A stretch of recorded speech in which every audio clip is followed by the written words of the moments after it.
La nouvelle présidente de la République de Namibie a pris l'engagement de créer des emplois, de poursuivre l'œuvre de la prospérité, de lutter contre la corruption et d'ouvrir davantage son pays à des partenariats gagnant-gagnant. L'événement est tellement historique qu'il a mobilisé, outre les chefs d'État de la SADC, des anciens dirigeants de la région et toutes les personnalités féminines africaines ayant exercé la fonction présidentielle. La présidente de Tanzanie, Madame Samia Suluhu Hassan, s'est félicitée du leadership féminin. Âgée de 73 ans, la nouvelle présidente de la République a un cursus politique exceptionnel. Entrée en politique à 14 ans, elle a milité au sein de l'Organisation du peuple du Sud-Ouest africain, SWAPO, où elle a franchi tous les échelons jusqu'à la présidence du parti. Plusieurs fois ministre, puis vice-présidente de la République, Dr Natumbo va désormais présider à la destinée de ce jeune pays de l'Afrique australe, l'un des plus stables et prospères d'Afrique.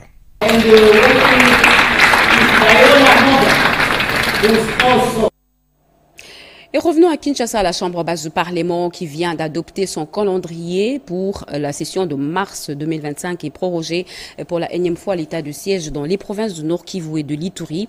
Ainsi, on a décidé la séance plénière marquée par un hommage vibrant aux victimes du conflit dans l'Est du pays. Ce projet de loi sur l'état de siège a été porté par le vice-ministre de la Justice et a été approuvé à la majorité et s'appliquera pour 15 jours après promulgation par le chef de l'État, Anim Balaka et Patrick Badibanga. L'Assemblée nationale a tenu ce vendredi 21 mars 2025 sa première plénière après l'ouverture de la session ordinaire de mars 2025. 2 points étaient inscrits à l'ordre du jour, à savoir la lutte Kivu ainsi qu'aux forces armées de la République et les Wazalendo. À mon nom. Situation sécuritaire dans l'est du pays, réitérant les soutiens du Parlement aux populations meurtries de l'Ituri, du Nord et Sud Kivu, ainsi qu'aux forces armées de la République et les Wazalendo. À mon nom et au nom de tous les élus du peuple, je tiens à leur exprimer notre profonde compassion et notre soutien plein et entier dans les preuves qu'ils traversent. Qu'ils sachent que nous ne les oublions pas, que leurs souffrances sont aussi les nôtres et que la paix sera restaurée sur l'ensemble du territoire de la République démocratique du Congo. Après son adoption en conférence des présidents, le calendrier de la session a été soumis aux députés et validé. Il comprend des matières non législatives dont la validation des mandats des nouveaux élus, l'examen des rapports des institutions et les contrôles parlementaires. Côté législatif, plusieurs projets et propositions de loi sont inscrits, notamment sur la ratification d'une convention sur la lutte contre le terrorisme et la modification du code pénal. Enfin, la plénière a examiné et adopté la prorogation de l'état de siège dans les 2 provinces sous menace sécuritaire présentée par les vice-ministres de la Justice et contentieux international. Enfin, la plénière a examiné et adopté la prorogation de l'état de siège dans les 2 provinces sous menace sécuritaire présentée par les vice-ministres de la Justice et contentieux international Samuel Mbemba Kabouya, qui a, au nom du gouvernement, présenté ces textes afin de solliciter son vote par la plénière. Le texte a été approuvé à la majorité et prendra effet après promulgation par le chef de l'État, Félix Antoine Tshisekedi Tshilombo. Et le président du Sénat a organisé des séances d'échange avec des différents groupes provinciaux, surtout ceux des provinces sous occupation. Des questions profondes ont été posées sur l'état de la situation avant la plénière du jour. On fait le point avec la rapporteure. La première plénière après celle de l'ouverture, qui n'avait qu'un seul point. Aujourd'hui, c'était une journée très chargée en activités parlementaires. Le président a daigné d'abord recevoir les groupes provinciaux de l'Ituri, du Nord Kivu, du Sud Kivu, du Maniema et de Tanganyika pour qu'ensemble nous puissions réfléchir sur la situation sécuritaire présentement dans ces différentes entités.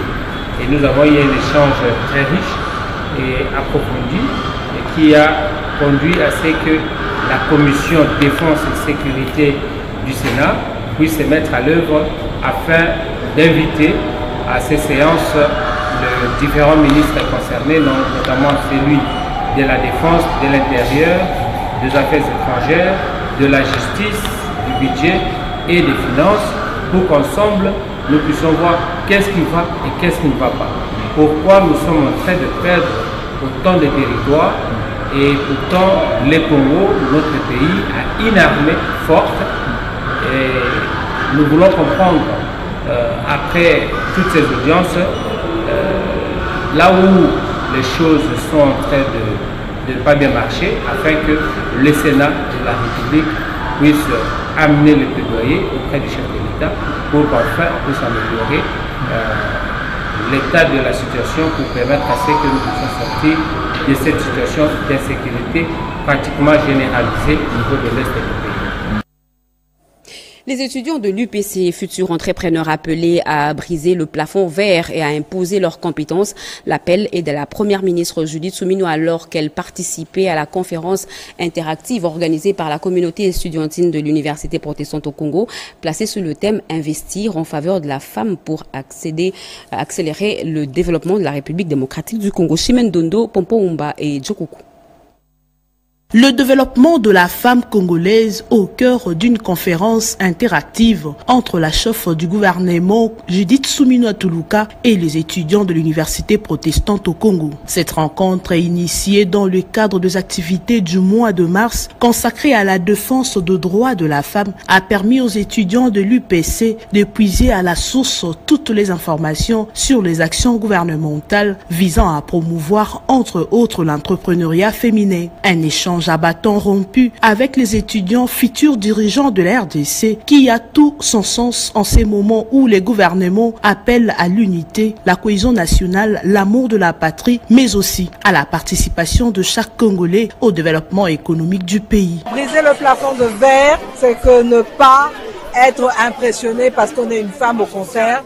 Nous avons des compétences et nous ne devons pas hésiter à les mettre à profit pour pouvoir travailler dans les conditions les meilleures au même titre que les hommes et nous ne devons pas le craindre. Nous devons nous affirmer et toujours avancer. Congolais Téléma, ça veut dire que tout Congolais et toute Congolaise aujourd'hui doit se lever pour dire non, pour ne pas à ce que l'intégrité territoriale et la souveraineté de notre territoire soient bannies. Nous devons la respecter et toutes les femmes doivent porter ce message parce que c'est ça le plus important, porter ce message de patriotisme pour que tout le monde et particulièrement nos militaires au front, les Ouazalendo, sachent que la population congolaise les soutient et particulièrement les mamans parce que nous avons aussi des sœurs de l'autre côté qui subissent les violences, qui subissent les affres de cette guerre et que toutes les Congolaises, toutes les jeunes femmes ici présentes soutiennent toute cette population. La première ministre appelle le futur jeune femme à plus de résilience et de combativité pour s'imposer dans le milieu professionnel au même titre que les hommes. Au-delà de tout, la place de la femme au sein du développement n'est pas seulement d'être une mère, ce n'est pas seulement d'être une épouse, mais c'est d'être une pleine actrice dans le processus de l'épanouissement, non seulement pour la femme congolaise en particulier, pour la RDC et pour le monde. C'est par le tour de stand où les étudiants ont exposé les œuvres artistiques de bijoux et de produits cosmétiques made in RDC que la première ministre a bouclé sa journée à l'Université protestante au Congo. La défense de la patrie est sacrée et les jeunes doivent mettre leur énergie au service de la nation. C'est le sens qu'il faut donner à la campagne de recrutement volontaire des étudiants pour la formation paramilitaire et le front scientifique que vient de lancer la ministre de l'Enseignement supérieur et universitaire Marie-Thérèse Sombo dans le Congo central, Alain Bikaï. C'est l'ISP Mbanzangungu dans le Congo central qui a été choisi pour accueillir le lancement du front scientifique et le recrutement volontaire des étudiants pour la formation paramilitaire en vue de faire face à l'agression rwandaise par la ministre de l'Enseignement supérieur et universitaire SU. Devant la communauté universitaire de cette province, la professeure Marie-Thérèse Sombo est revenue sur d'autres fronts ouverts par les gouvernements avec l'appui du chef de l'État Félix-Antoine Tshisekedi Tshilombo pour la sauvegarde de l'intégrité territoriale et la souveraineté nationale. Ce sont notamment les fronts diplomatiques, militaires et médiatiques contre les poisons rwandais qui cherchent à diviser les Congolais. Chaque analyse scientifique doit servir à éclairer l'opinion et renforcer notre souveraineté. Nous devons mobiliser nos compétences pour comprendre les impacts de la guerre et proposer des solutions. La jeunesse universitaire est la force motrice de la souveraineté nationale. À l'occasion, la patronne de l'ESU a invité la jeunesse estudiantine à un enrôlement massif volontaire dans l'armée et occuper les réseaux sociaux avec les vraies informations pour combattre les fake news rwandais. 4 ambulances médicalisées pour une bonne prise en charge des militaires. C'est la dotation que vient d'effectuer le vice-premier ministre, ministre de la Défense nationale et des anciens combattants, Guy Kabombo Modianvita au centre hospitalier militaire du Kanseta et de Mikondo. Ceci est une promesse tenue. Regardez. Améliorer les conditions de vie des hommes en uniforme servant le pays sous le drapeau, cette vision du commandant suprême chef de l'État Félix Antoine Tshisekedi Tshilombo prend lisiblement d'anciens combattants Guy Kabombo Modianvita. La dotation des ambulances médicalisées au centre hospitalier militaire de Kanseta et Mikondo est un bel exemple pour une bonne prise en charge des militaires et leurs dépendants. Le sens de dévouement de la haute hiérarchie en faveur des militaires a été salué à sa juste valeur par le général-major Jean-Claude Nsingui, commandant corps santé militaire, visiblement satisfait de cette dotation. Ces deux dotations sont une preuve éloquente de l'intérêt particulier de toute l'attention que la très haute hiérarchie accorde au bien-être du militaire, au social du militaire et tous les efforts qu'il consent pour l'amélioration des conditions de vie des militaires. Guy Kabombo Modianvita a en outre rassuré l'élargissement de cette dotation dans plusieurs centres médicaux militaires disséminés à travers la République. Cette dotation, il faut le dire, intervient après une visite effectuée par le VPM de la Défense nationale dans ces deux structures hospitalières militaires lors de son réconfort des blessés de guerre. Lutte contre les constructions anarchiques, le ministre en charge de la politique des villes, Didier Tenguete Lito, poursuit sa mission d'inspection à travers la capitale pour faire respecter les textes légaux. On fait le point avec Luzette Sakala.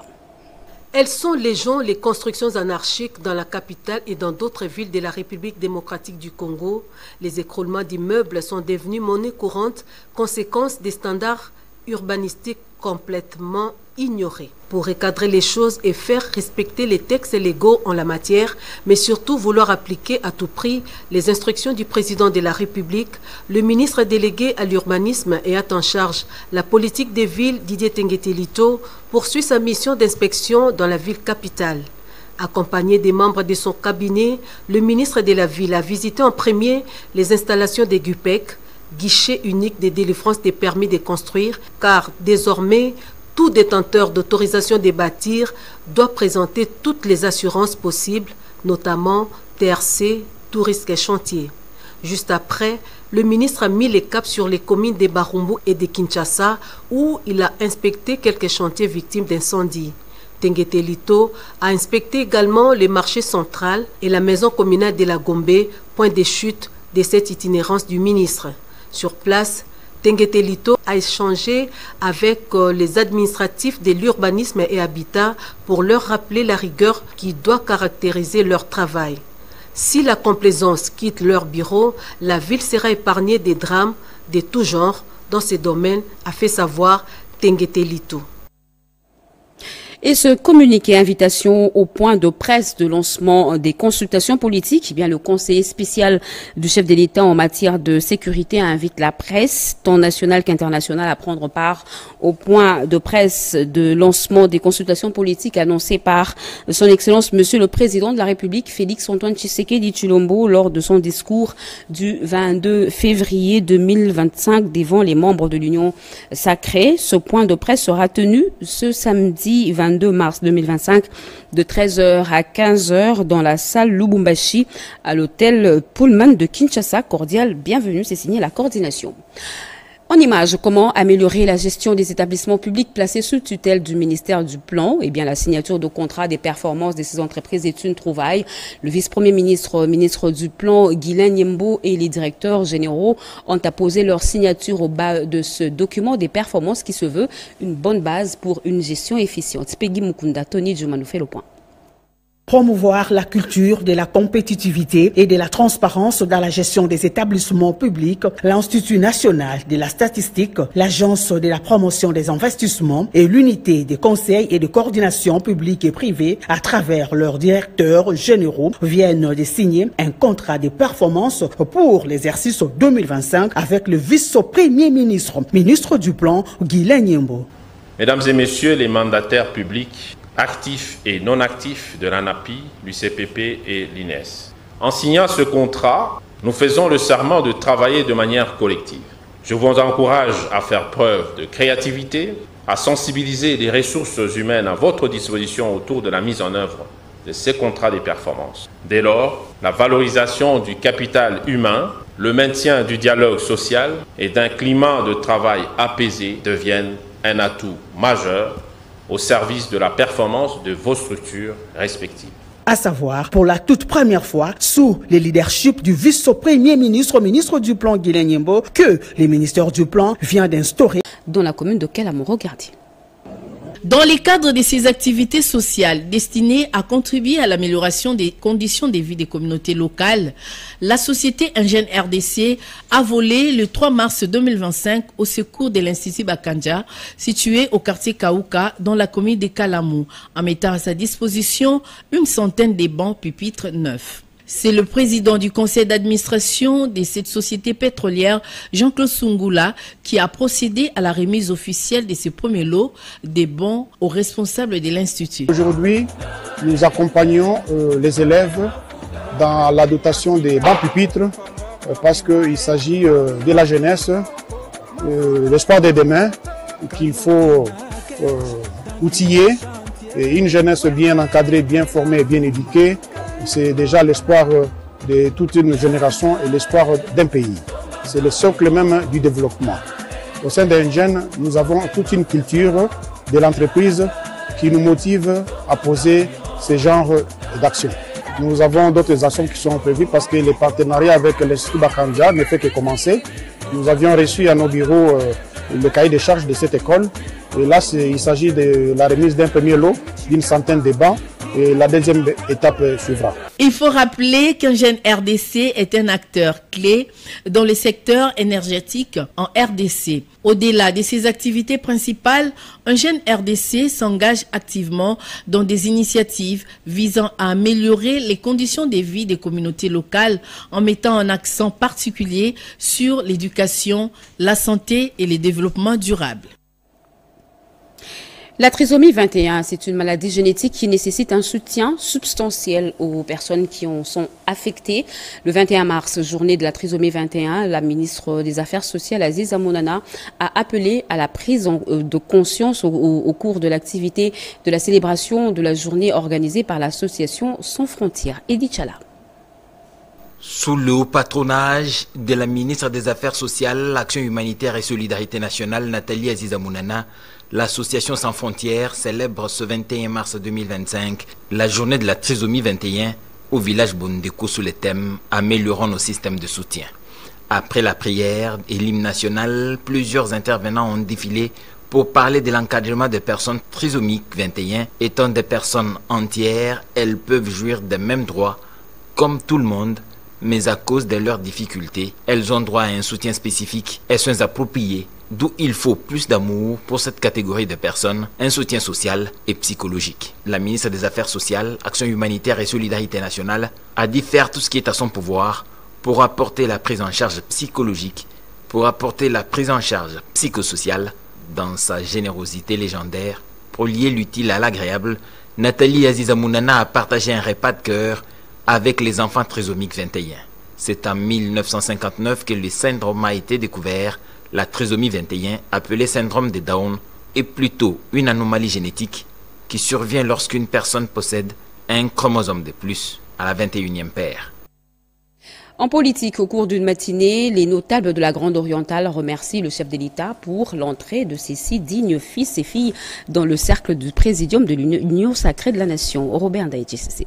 C'est dans un élan de gratitude et de reconnaissance que les 6 membres récemment nommés au présidium de l'Union sacrée de la Nation, issus de la Grande Orientale, se sont réunis autour de leurs bases respectives en présence du secrétaire permanent de l'Union sacrée ce vendredi 21 mars 2025 pour exprimer les reconnaissances au chef de l'État Félix-Antoine Tshisekedi Tshilombo, haute autorité politique de l'Union sacrée de la Nation. Réitérer, si vous voulez, notre soutien indéfectible à son Excellence Monsieur le Président de la République.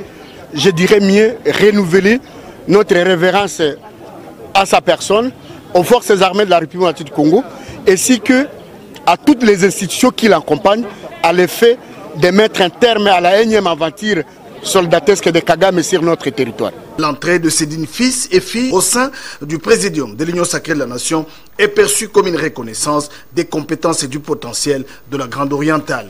Le secrétaire permanent de l'Union sacrée de la Nation, le professeur André Mbata Betoukoumé Soumangou, a saisi cette occasion pour rappeler à tous que le chef de l'État, Félix-Antoine Tshisekedi Tshilombo, haute autorité politique de l'Union sacrée, est engagé sur tous les fronts pour terminer cette guerre d'agression, a été élu. Et les notables de la Grande Orientale croient fermement que cette représentation accrue conduira à des décisions mieux adaptées aux réalités locales. Ce moment de gratitude envers le chef de l'État Félix-Antoine Tshisekedi Tshilombo n'est pas seulement une célébration, mais un appel à l'unité et à la collaboration pour un Congo uni et pacifié. 2 grandes figures politiques du Sankuru, Christophe Lutundula et Lambert Mende Omalanga, ont été désignés par le chef de l'État, Félix-Antoine Tshisekedi Tshilombo, comme membres du présidium de l'Union sacrée. Les forces vives étaient dans les rues de Lodja pour apporter leur soutien à cette grande famille politique. Cédric Enina. Les rues de Lodja, noires de monde. C'est la province du Sankuru qui exprime sa gratitude au président de la République. Après la désignation de Lambert Mende Omalanga et Christophe Lutundula comme membres du présidium de l'Union sacrée. L'effervescence était totale. Toutes les forces vivent dans les rues de Lodja, y compris les militantes et militants de l'Union sacrée. Les lieux de départ, la profession a pris la direction du stade Lumumba pour immortaliser ces moments historiques. Des remerciements coulés sous forme d'une déclaration. Les Sankourans en général, et particulièrement les membres de l'Union sacrée de cette province, réitèrent leur soutien indéfectible au chef de l'État, notamment pour toutes ces démarches, en vue de restaurer la paix, l'unité et la cohésion sociale. Ils expriment leur pleine disponibilité pour accompagner les actions en sa qualité de garant de la nation, pour participer activement à la mobilisation des jeunes recrues au sein de FRDC et des résistants Ouazalendo. Faire de lance de la prévention menacée par l'ennemi qui cherche à déstabiliser notre pays. Et nous accompagnons nos 2 veillants élus, les honorables Lambert Mende Omalanga et l'honorable Lutundula Pala Pala, désormais membres du présidium de l'Union sacrée de la Nation. Car il n'y a aucun doute quant à leur loyauté et leur savoir-faire aux côtés du chef de l'État. Pour les Sankourois, les 2 personnalités politiques ont fait preuve de leur loyauté au chef de l'État Félix-Antoine Tshisekedi. Et cette désignation est une récompense au service rendu à la nation. Et pour finir, où en est-on avec les permis de conduire sécurisés? Eh bien, pour en avoir le conduit au secrétariat général des Transvécom. Cédric Anina. Il s'agit ici d'une visite d'inspection des opérations de vente des permis de conduire au secrétariat général des transports. Le directeur général des recettes administratives, judiciaires, domaniales et des participations d'Egérad, Étienne Otchoudou-Lutula, accompagné de son adjoint Jean Kamwena, était sur place pour s'en rendre compte. Une observation cependant, 3 mois après les lancements de permis de conduire biométriques, jusque-là, il n'y a pas suffisamment de recettes. Après le lancement de cette opération par son Excellence Monsieur le Vice-Premier ministre, ministre des Transports, nous avons constaté que les recettes ne suivent pas. C'est pourquoi nous avons jugé bon de tenir une réunion de travail avec le secrétaire général au transport, avec les prestataires autogistes, ainsi que la commission CONADEP, afin d'examiner ensemble les problèmes qui se posent au niveau des centres de délivrance des permis de conduire et d'identifier les pistes des solutions. Par la suite, le directeur général de la DGRAD et l'ensemble de la délégation se sont dirigés vers la salle d'examen théorique où le patron de cette régie financière a réussi avec brio son test théorique. La seconde étape, l'autodrome pour effectuer l'examen pratique avec succès. Point de chute, la salle d'ordonnancement où est établie la taxation pour finir la capture. Fin de ce journal, mesdames et messieurs, ça a été coordonné par Pati Tondongo, rédigé par Diane Balaka et Ditchala, réalisé par Patrick Kachala. Mesdames et messieurs, merci à vous qui nous suivez.